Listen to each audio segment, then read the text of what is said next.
Представьте себе пространство, которое на протяжении тысячелетий воспринималось как абсолютно неприкосновенное. Оно было столь священным и древним, что сама мысль о сокрытой под его поверхностью тайне, способной перевернуть понимание мировой истории, казалась невозможной. И, тем не менее, именно таким местом является Храмовая гора, грандиозная известняковая платформа в самом сердце Иерусалима, где сходятся духовные, исторические и политические пути трех мировых религий. Под слоями камня, пыли и вековых запретов здесь оказалось скрыто нечто, о существовании чего человечество долгое время не осмеливалось даже мечтать. До недавнего времени основания этой горы считались полностью недоступными для исследования. Однако цепь почти случайных событий, начавшихся около 2 десятилетий назад, позволила на мгновение приподнять завесу над тайной, которая оставалась погребенной под толщей истории на протяжении столетий. То, что в итоге обнаружили ученые под многотысячелетними фундаментами Храмовой горы, оказалось не просто созвучным древним религиозным преданиям. Эти данные потенциально способны потрясти весь мир, заставив человечество по-новому взглянуть на свое прошлое, на природу веры и даже на границы научного знания. Находка на протяжении долгих месяцев хранилась в строжайшей тайне. Однако со временем сведения о ней начали постепенно просачиваться наружу, и каждое новое откровение поражало воображение все сильнее. Речь шла о сокровищах, погребенных под веками молитв, осад, разрушений и восстановлений, о забытых подземных переходах и надписях, прямо указывающих на идею божественного присутствия. Старый город Иерусалима, словно каменная корона, возвышается над холмами. Но среди всех его святынь именно Храмовая гора, известная на арабском как Харам аль-Шариф и на иврите как Хара-Хабаит, доминирует не по высоте, а по значению. Она остается одним из самых почитаемых, спорных и загадочных участков суши на планете. Для иудеев это величайшая святыня, место, где почти 3000 лет назад царь Соломон воздвиг первый храм. Именно здесь, согласно Писанию, находился ковчег Завета, скрытый под крыльями золотых херувимов и наполненный самим присутствием Бога. После вавилонского пленения на этом же месте был построен второй храм, уничтоженный римлянами в 70 году нашей эры. Для мусульман это часть комплекса благородной мечети и точка, откуда пророк Мухаммад, согласно традиции, совершил ночное путешествие и вознесся на небеса. Здесь в VII веке был возведен купол скалы, до сих пор сияющий в центре плато и некогда служивший первой киблой ислама. Для христиан Храмовая гора также священна благодаря своей связи с жизнью Иисуса, включая эпизод изгнания торговцев из храмовых дворов, когда он провозгласил, что дом молитвы не должен превращаться в логово разбойников. Однако за всеми видимыми сооружениями скрывается куда более древняя и глубокая история. Она заключена в слоях камня и запечатана под толщей времени и войн. К этой истории ученые безуспешно стремились приблизиться на протяжении веков. Империи приходили и уходили. Персы позволили евреям восстановить храм. Греки осквернили святыню. Римляне разрушили второй храм. Византийцы возводили церкви. Омейяды построили купол скалы и мечеть Аль-Акса. Крестоносцы, османы и британцы также оставили здесь свой след.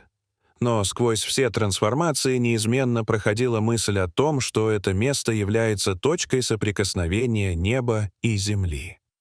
Согласно иудейской традиции, здесь пребывала Шхина — божественное присутствие, находившееся между крыльями херувимов в святая святых. Несмотря на свою духовную значимость, Храмовая гора оставалась практически неизученной под поверхностью. Религиозная и политическая напряженность делала любые раскопки невозможными. Лишь редкие и крайне рискованные попытки, подобные исследованиям британского инженера Чарльза Уоррена в XIX веке, давали смутные намеки на существование вырубленных в скале камер, каналов и пустот. После этого доступ вновь был закрыт, а сама идея масштабных исследований стала немыслимой из-за опасности глобального конфликта. Так продолжалось до конца 90-х годов XX века. В это время, во время незаконных строительных работ с территории Храмовой горы, были вывезены сотни грузовиков земли и сброшены в долину Кедрон за пределами старого города. В одно мгновение тысячелетние слои истории оказались выброшены как мусор. Однако именно в этом группа израильских археологов увидела уникальный шанс.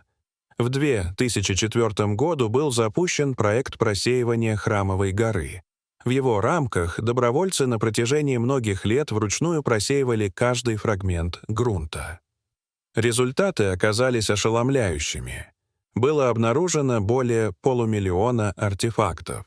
Среди них оказались монеты времен Ирода, наконечники стрел крестоносцев, исламские украшения и, что особенно важно, множество предметов эпохи Первого храма, долгое время считавшейся почти легендарной. Среди самых поразительных находок были буллы, глиняные печати для документов. Одна из них несла имя Галягу, сына Иммера, связанного с упоминаемой в книге пророка Иеремии священнической династией. Были обнаружены и другие печати с именами, титулами и символами, включая минору, храмовые ворота и элементы священнического облачения. Археологи нашли резной гребень из слоновой кости с древнейшей известной ханаанской надписью, касающейся личной гигиены и, вероятно, ритуальной чистоты. Наряду с этим были обнаружены бронзовые курильницы, украшения и предметы, утраченные в вихре войн и изгнаний. В совокупности с находками римского, византийского и исламского периодов это убедительно свидетельствовало о непрерывной святости этого места. Однако наибольшее значение имел слой эпохи Первого храма. Он указывал на то, что под горой скрывается нечто куда более древнее и значимое. К началу 20-х годов XXI века новая группа исследователей объединила старые британские карты мандатного периода с современными технологиями. Среди них был георадар, ранее применявшийся для поиска скрытых камер в египетских пирамидах. Это позволило выявить в южной части горы прямолинейные структуры, невозможные для природного происхождения. Сопоставление с картами начала XX века показало, что речь идет о давно обсуждаемых пустотах, коридорах и лестницах. Поскольку работы под самой платформой были запрещены, исследования велись в разрешенных зонах у западной стены. Здесь была обнаружена засыпанная лестница, ведущая в византийскую предкамеру со следами крестов и надписями. Под ее полом находились массивные, идеально обработанные каменные блоки. Их техника была сходна с воротами Мегиддо времен Соломона. Анализ подтвердил, что этот фундамент значительно старше реконструкции Ирода. Он расположен именно там, где, согласно древним текстам, могли находиться внутренние зоны храма. Еще глубже уходила вторая лестница. Она была намеренно заблокирована в древности. Это указывало на сознательную попытку скрыть нечто исключительно важное. Последующее исследование водной системы стало настоящим потрясением. Сеть цистерн, каналов и акведуков VI-VII веков до нашей эры оказалась настолько сложной и продуманной, что значительно опережала свое время. Она регулировала давление, предотвращала застой воды и использовала переливные механизмы.